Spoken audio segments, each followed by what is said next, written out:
Endi man aytmoqchi bo'lgan bir qancha bir sizlar uchun teoriyadan ko'ra yoki bo'lmasam nazariyadan ko'ra yaxshisi bir praktika biza produktlarni qanaqa ishga tushirganimiz va har bir ishga tushirayotganimizda nimalarni o'rganganimiz to'g'risida gapirib bermoqchiman. Chunki 2005-yildan beri biz bir 10 ga yaqin loyihalarni ishga tushirdik. Undan bir 5 ga yaqini ishlab qoldi, 5 ga yaqini ishlamadi va shu ishlagan loyihalar to'g'risida, qanaqadir muvaffaqiyatga erishgan loyihalar to'g'risida men gapirib beraman. Ayrimlarini ham gapirib beraman, ular muvaffaqiyatga erishmagan, ularning ham istoriyasini aytib beraman, tarixini aytib beraman. Birinchi 2005-yilda o'z kompaniyaga asos solgan nimzada eng bitta katta loyihalarimizdan biri bu avtomobil navigatsiyasi, ya'ni Navimax loyihasi edi bizda. Avtomobil navigatsiyasi bu hozir sizlar ko'pchilik ishlatayotgan Google Maps yoki bo'lmasam Yandex xaritalar yoki 2GIS shunga o'xshash dastur va bu dastur u vaqtda Google Maps yo'q edi hali. Google Maps bo'lsa ham Amerikada hali juda bir kichkina bozorda edi. O'zbekistonning xaritalari yo'q edi va 2005-yilda hali Android telefonlar ham yo'q edi, iPhonelar ham yo'q edi. Ko'pchilik shu navigatsiyani ishlatganda maxsus qurilmalarni ishlatardi yoki bo'lmasam maxsus telefonlarga sotib olib maxsus xaritalarni qo'yardi. Navimax'ni g'oyasi bu elektron xarita qilish va elektron navigatsiya qilish edi. Va Navimax'ni ishga tushirayotganimizda biza bilmaganmiz qancha vaqt bunga talab qiladi va bu loyiha qanchalik oson yoki qiyinligini. Startaplar shu bilan ham farq qiladi. Masalan, ishga tushirayotganingizda yoki boshlayotganingizda ko'p narsa aniq bo'lmaydi. Ya'ni bu loyihani ishga tushirishga qancha vaqt ketadi, uni beruvchi daromadi qanaqa bo'ladi, sotish modelingiz qanaqa bo'ladi. Navimax'ni ishga tushirayotganimizda biz bilmagan bitta eng tuman narsa, masalan, dasturiy ta'minotni qayerdan olamiz? Bu biz uchun katta savol edi. Ikkinchisi, kartalarni qayerdan olamiz? Chunki avtomobil navigatsiyasi ishlash uchun ikkita asosiy narsa bor. Bu shu navigatsiya dasturi va navigatsiya dasturini ishlab chiqish bu oson narsa emas, juda murakkab bir loyiha va u navigatsiya dasturidan tashqari uni ishlatadigan asosiy kontenti, ya'ni kartalar, xaritalar. Xaritalar ham oddiy chizilgan xaritalar emas, u yo'l belgilari, yo'lda qattiq masalan nechta liniya bor, yo'lni nomlari, yo'lni yo'nalishi, har bir yo'lda nechta chiziq bor, ya'ni lane deyiladi. Shularning hamma ma'lumotlarini, meta informatsiyalarini ichida mujassam qilish kerak. Navimax'ni ishga tushirganda biza ishga tushirishimizga asosiy bir turtkilardan bittasi bu Koreyada bitta biznes shu hamkor topganimiz edi. U biznes hamkor выставкада ko'rishganmiz, ko'rgazma bo'lganda O'zbekistonda.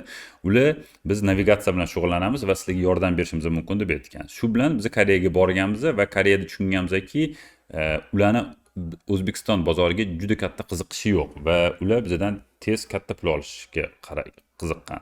Startap bo'lib, masalan, siz bittada katta pul to'lashga imkoningiz bo'lmasligi mumkin.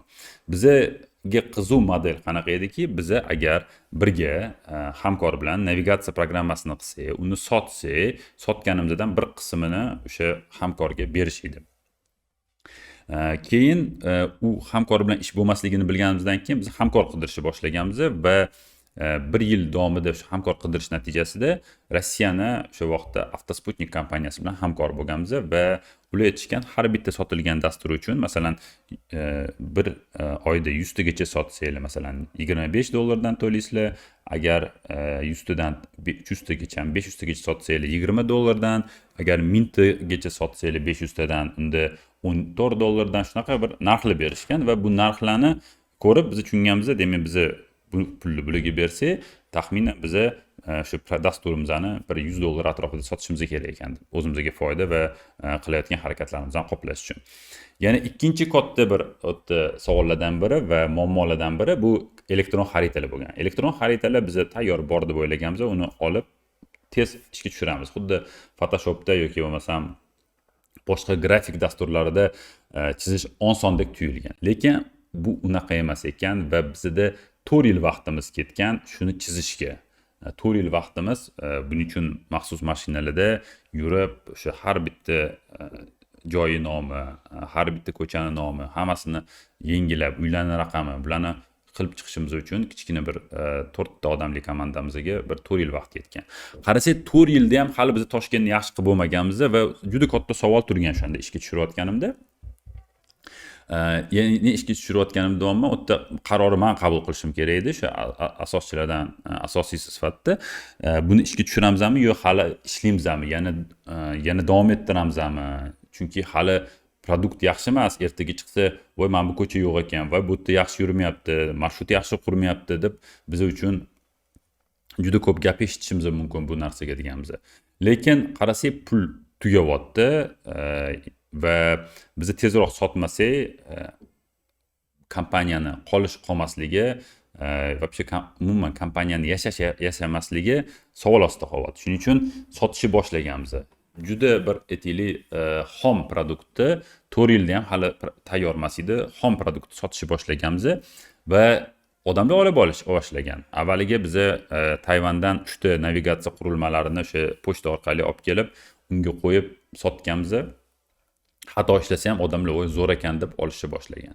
Keyin 3 tani sotib bo'lganimizdan keyin 8 ta yetib borganmiz. 8 ta yetganimizdan keyin 15 ta, yana 15 tadan keyin 30 ta, 30 tadan keyin 50 ta, 100 ta qarasak oshib boryapti soni va keyin Xitoydan qo'shimcha qurilmalar sotib olib, qurilmalarga qo'yib sota boshlaganmiz. Nimaga qurilmalarga qo'yib sotardi? Chunki u vaqtda hali Android telefonlar va iPhone ham GPS bilan ishlashi uncha yaxshi qo'llab-quvvatlamasdi va bizani o'sha partnyorimizning dasturi hali Android va iPhone telefonlariga mo'ljallanmagan edi.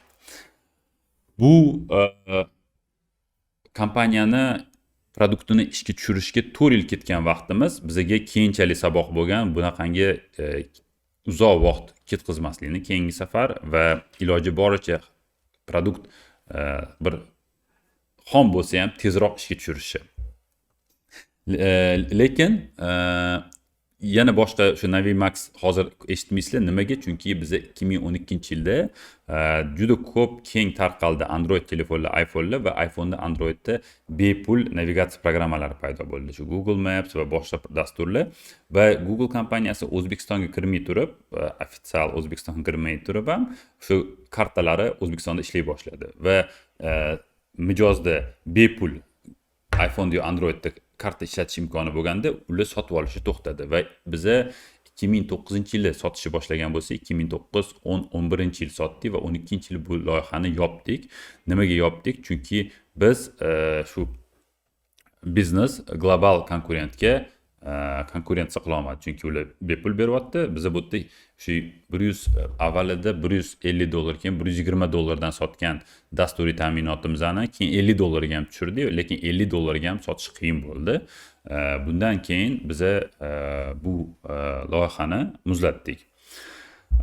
Bu Navimaxni qanaqa ishga tushirishimiz tarixida va bu yerda hech qanaqangi biz ortiqcha reklama qilgan bo'lsa ham ko'proq partizan reklamalarini qildik. Masalan, qayerda navigator olishadi. Asosan oladigan joylari bu odamlar shu bozorga borganda, elektronika do'konlariga borganda oladi. Shu Sergelida mashina bozorida elektronika do'konlarining oldiga bannerlar qo'ydik. Ularga shu tovarlarimizni topshirdik sotishga va asosiy bizning marketingimiz shu mashina bozorida bo'ldi va mashina bozorida kerak bo'lsa arendaga joy olib budka qo'yib o'sha navigatorlarni sotdik. Shanba yakshanba shu mashina bozor bo'lgan vaqtlarda. Keyin parallel 2007-yili MaxTrack loyihasini ishga tushirdik. O'sha navigatsiya bilan birga boshlagan loyihamiz edi. MaxTrack ham asosan ishlatadigan narsalar elektron xaritalarni ishlatadi va elektron kartalarni ishlatadi, lekin buni segmenti boshqa edi.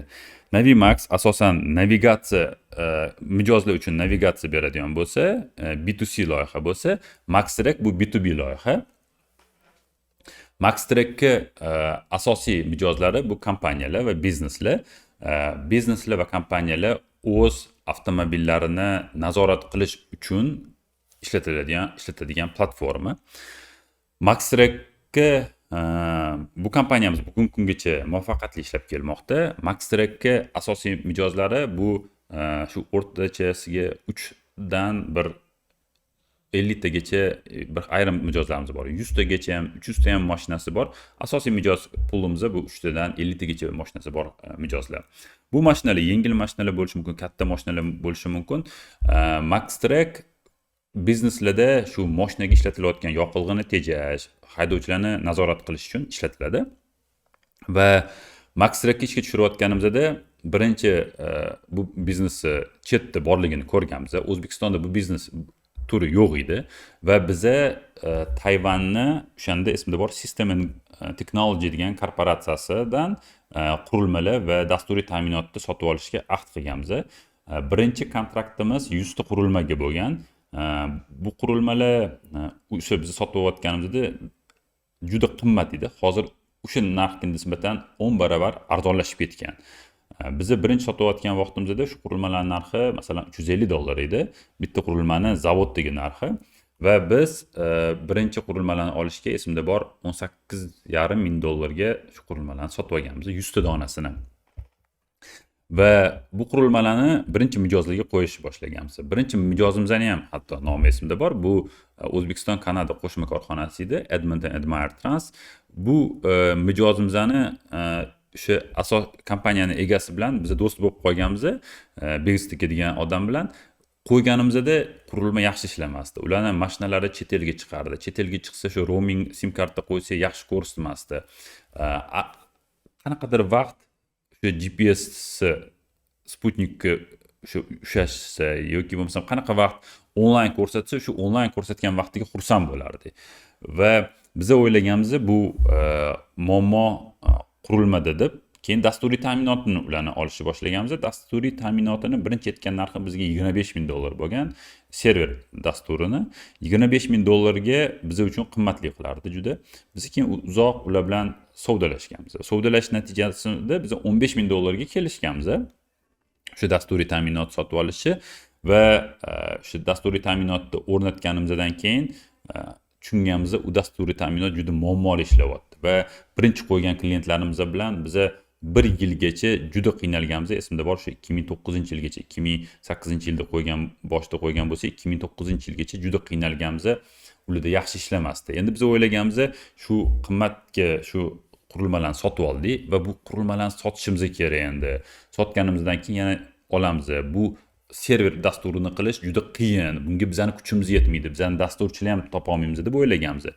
Lekin qiynalganimizdan keyin ko'rganmizki, shu sherigim Ozod bilan birga o'tirganimizda, keyin dasturchilarni olib ko'rsatamiz. Bu protokolda ishlaydi. Protokolda degani, ya'ni qanaqadir ma'lumot yuboradi, u ma'lumotlarni qayta ishlash kerak. Shu dasturiy anaqani ta'minotni o'zimiz yozishga harakat qilib ko'ramiz deganmiz. Bu birinchi qo'ygan bir fikrimiz edi. Ikkinchi fikrimiz, bizga Yevropadan masalan qurilma olish juda qimmat tuyulardi, chunki o'sha vaqtda bu Tayvanning qurilmalari keyin narxi $110 ga tushgan bo'lsa, Yevropaning qurilmalari 135-140 yevro edi. 165 ham yevro edi esimda bor va keyin Yevropadan olib ko'raylik, chunki Yevropaning qurilmalari sifatli bo'lishi mumkin deb eksperiment sifatida 3 ta qurilma olib ko'rganmiz. 3 ta qurilma Yevropani o'sha vaqtda Teltonik kompaniyasidan olgan edik va olganimizda tushunganmiz, u qurilmalar bizani Tayvandan olgan dasturimizga tushmaydi va ular uchun biz o'zimiz nimadir dastur yozishimiz kerak. Va bu bizani majbur qilgan qanaqadir bir sodda dastur yozishga, shu qurilmalarni tekshirish uchun. Va shu dasturni yozish natijasida biz kirishganmiz, qarasak bir oy davomida o'xshagan. Bizda kartada o'sha avtomobil qimirlayapti va tekshirsak, Tayvanni qurilmalarida juda ko'p uzilish bo'lib, biz bilmay nimaga shu yo'lni ko'rsatmayapti degan joyimizda anaqaniki o'sha Yevropaning qurilmalari juda zo'r ishlagan. Undan ancha yaxshi ishlagan. Keyin tushunganmiz, demak, Yevropaning qurilmalari qimmatroq bo'lsa ham biz uchun juda bir sifat beradi va mijozlarimiz ketib qolmaydi. Mijozlarimiz qoladi biz bilan deb. Keyin o'sha borib o'sha birinchi mijozimizga o'sha Yevropa qurilmalarini eksperimental o'rnatganmiz va u juda yaxshi natija ko'rsatgan. Bu bizga juda katta kuch bergan, chunki siz nimadir ishga tushirsangiz, sizni mijozlaringizga yoqmasa bu yoki bo'lmasam produktingiz yaxshi bo'lmasa, bu sizni ruhan tushirib qo'yishi mumkin. Shuning uchun yaxshi asoschilar, liderlar doim qanaqadir bir muammo bo'lsa, muammoni birinchi martasida sinib qolmasdan yana qarash kerak, o'ylash kerak. Balki men nimadir noto'g'ri qildim, balki nimadir biz noto'g'ri qildik, balki to'g'rilasa bo'lar. Boshqa qurilma bilan, boshqa dizayn bilan, ya'ni bor imkoniyatlarni bir sovuq miya bilan yana qanaqa imkoniyatlar bor, yana qanaqangi eksperimentlar qilsa bo'ladi, har birini ko'rib chiqish kerak, yozib chiqish kerak va u o'sha boshqa yo'llarni puli tugamaguncha, o'zini umuman komanda tarqalib ketmaguncha tekshirib chiqish kerak. Bittada yo ikkitada bo'lmadi yo o'xshamadi degan ko'p bizneslar tez yopilib ketib qoladi. O'zi investorlar ham investitsiya qilayotganda eng asosiy qaraydigan narsasi qanchalik shu asoschilarni irodasi kuchli, qanchalik sabri kuchli, qanchalik ular o'xshamasa ham yana boshqa eksperimentlar qilib o'ziga kerakli natijaga erishmaguncha qo'ymaydi. Ya'ni bitta ushlagan joyidan qo'yib yubormaydigan asoschilarni qaraydi. Shuning uchun o'xshamadimi, bu albatta ruhingiz sinadi, albatta sizga bu narsa yoqmaydi, albatta bu sizni depressiyaga tushirishi mumkin. Lekin bundan chiqib yana kuch topa olish bu o'sha yaxshi asoschilarning bir sifati hisoblanadi.